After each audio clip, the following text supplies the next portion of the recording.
መቼም ሰው ነንና የሁሉም ሰው ጓደኛ መሆን አንችልም። ግን ጓደኛዬ ብላችሁ ያላችሁት እሱም እንደዛ የሆናችሁለት ሰው ግን ህይወታችሁ ውስጥ ያለውን ቦታና ክብር ሁሌም ማወቅና ማየት አለበት። ለምትወዱት ሰው እስከምትጠግቡ ድረስ ፍቅራችሁን አሳዩ። በቋንቋቸው ሁሉ ውደዷቸው። መውደዳችሁ ይታያቸው፣ ይሰማቸው። የማትፈለጉበት ቦታ ላይ ኃይል አጨርሱ። የእናንተ መገኘትና መታየትን ዋጋ ለሚሰጡ ሰዎች ያላችሁን ኃይልና ፍቅር አውጡ። እንደሚቸኩል ሰው፣ ነገ እንደማይኖር ሰው ውደዱ። የምትወዷት ጓደኛችሁ ስለ ራሷ ያላያችሁን ቦታ አሳያት።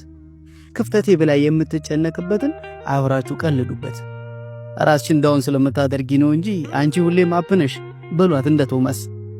ጓደኛችሁ በጣም የሚፈልገው ነገር ሲሳካለት አብራችሁ ፈንጥዙ። አቅምህን አውቀዋለሁ፣ you deserve every bit of this success በሉት።